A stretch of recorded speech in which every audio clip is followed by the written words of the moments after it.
What frame rate should I use to live stream worship? As a worship ministry leader or pastor, I bet you never thought you'd be concerned with frame rates, motion blur, and other nerdy aspects of video production. But alas, it's 2020 and all church sanctuaries have taken on the new role of video production studio. And if you're serious about streaming the highest quality video content to your online congregation, you've got to use the right frame rate. In this video, I'll break down my recommendations for church live stream frame rates.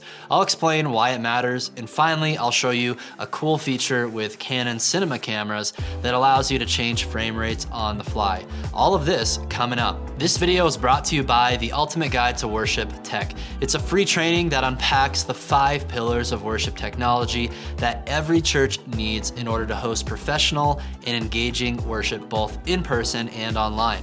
Click the link in the description to register for the free training today. If we haven't met yet, my name is Jake Goslin with Churchfront.com. Subscribe to the channel if you'd like more videos on improving your church's live stream. First, I'll cut to the chase. I recommend setting the frame rate of your church's live stream cameras to either 24 frames per second or 30 frames per second. You can also use 2398 or 2997 frames per second if those are the options you see in your camera settings. In most cases, you have to choose one or the other, 24 or 30. And in most cases, you're gonna wanna make sure that every camera is set to the same frame rate. And if you're using ATEM video switchers, especially the Television Studio HD or above, make sure the switcher is also set to that specific frame rate. If you want to prioritize a better look for the worship band, so your live stream has a more cinematic live music video feel, then use 24 frames per second for your whole service. That's what Bethel Church does, and that's why the worship music portion of their service looks so darn good. But you may notice during the preaching, teaching parts of the service, there's a bit too much motion blur. If you want to prioritize a better viewing experience when watching your communicators or pastors, then use 30 frames per second. It's the television standard frame rate and it reduces motion blur on communicators for a more pleasing experience. Red Rocks Church broadcasts its service in 30 frames per second. The trade-off being the musical portion of the service doesn't look as cinematic. There are trade-offs either way with 24 or 30 frames per second. At my church, we prefer 24 frames per second. Do not set your frame rate to 60 frames per second. In many cases, amateur videographers look at their camera settings and they think higher means better, so I'm gonna set my camera frame rate to the highest number at 60 frames per second. The reason you don't want to do this is because of a phenomenon called motion blur. If you set your camera frame rate to 60 frames per second, you have no motion blur in your image and it will look unnatural to your viewers. You can test out motion blur by simply waving your hand in front of your face, and you'll notice when you're looking at your hand and you're waving it back and forth, you actually see a lot of motion blur going on. Like our eyes are not capturing at a high enough frame rate where we're seeing our hand clearly through the whole image. Instead, it's kind of blurry. So that's my scientific demonstration for you to understand just how natural motion blur is. Remember when they released the Hobbit movie series in a high frame rate of 48 frames per second? There was a bunch of controversy around it because traditionally film is captured and published in 24 frames per second. Capturing fewer images per second and playing them back produces motion blur that's pleasing to the human eye. Capturing a higher amount of frames per second reduces motion blur, making it feel artificial. So I think any frame rate above 30 frames per second looks a little too artificial, and I always avoid publishing videos above 30 frames per second. In fact, on our channel, we're always shooting and publishing in 24 frames per second. The primary reason you would want to capture at 60 frames per second or higher is when you're trying to attain a slow motion effect. You capture at a higher frame rate and then you can slow it down to 24 or 30 frames per second in playback. This is very common in broadcasting sports because you want to be able to slow down for that instant replay. Fun fact, the team at Bethel Production has a slow motion machine that they can hook up to one camera at a time, usually their drum cam, and the drum camera is sending 60 frames per second of video into that slow motion machine, and then the video director or whoever's running the slow motion machine can hit the slow motion button just at the precise moment when the drummer's about to hit that snare drum. It just looks really big and epic. They actually created this slow motion machine for themselves themselves. So unfortunately, it's pretty much impossible to get your hands on one for your own church or your own worship ministry. But that's just an example of theoretically, yeah, you can apply the slow motion effect in real time, especially if you're Bethel. But if you're the rest of us, you're usually stuck with your typical 24 or 30 frames per second. To recap, use 24 frames per second if you want to prioritize a cinematic look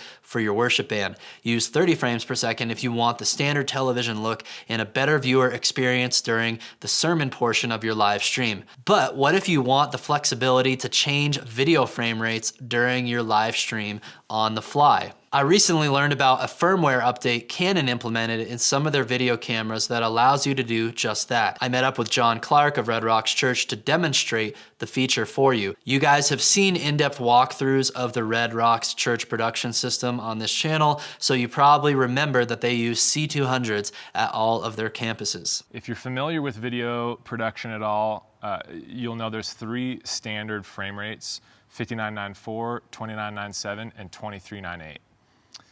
The problem is that in a live production environment, you normally have 59.94 or 29.97, and 23.98 sometimes is kind of hard to integrate inside of a bunch of production gear. It's possible, but sometimes it's hard.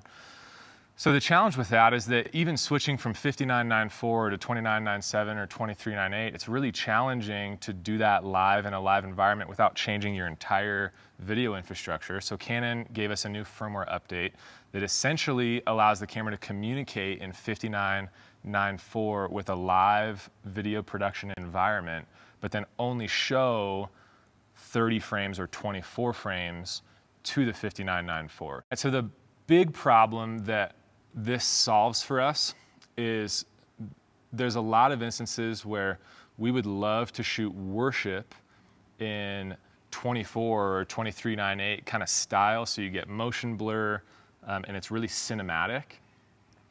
But sometimes that might be a little too much or a little jittery for teaching or for an MC capture, where you're kind of like panning with a pastor. And so what this does for us is inside of our services, rather than having to switch every piece of broadcast gear from 23.98 to 29.97 or 59.94, it allows us to just in camera hit one button and it instantaneously switches from a 24 style cinematic shoot for worship, and then in a second later have it be in 29.97 or 59.94, so that it's a little smoother as a pastor walks across the stage and we pan with him. All right, so here I am in the menu in the assignable buttons page, and I can go to the first one, and these are all of the different assignable buttons inside of the menu settings. And so I can just assign this one to 60/24 and this one to 60/30. So here I have my camera in 59.94 and it's showing 30 frames. So the camera's actually showing 30. The moment I hit this button, it switches to 24, and you can see it communicates instantaneously and changes right over to 24. I can change it back to 30, or I can take it off and it's in 59.94. I personally just have them assigned to 1 and 2 user-defined buttons, and it can just switch between 24. I'm kind of moving the camera so you can see it, and 30. But the nice thing is that you can assign them to any button you'd like on the camera that's user-defined, and then you can also manipulate them inside of the controller that comes separately from the C200. Now you understand why frame rate is so important for your church's live stream, but it's only one aspect of your video system. If you want a clear roadmap for implementing the right cameras and dedicated hardware for video switching, routing, encoding, and recording at your church, then check out our advanced live streaming course linked below this video. If you'd like our comprehensive guide to building a robust worship tech system, then check out the Ultimate Guide to Worship Tech workshop, also linked below. Thanks for watching. Smash like if you found this video helpful, and share it with your friends in worship ministry. And don't forget to subscribe so you don't miss out on any of our latest videos to help you grow yourself and grow your church.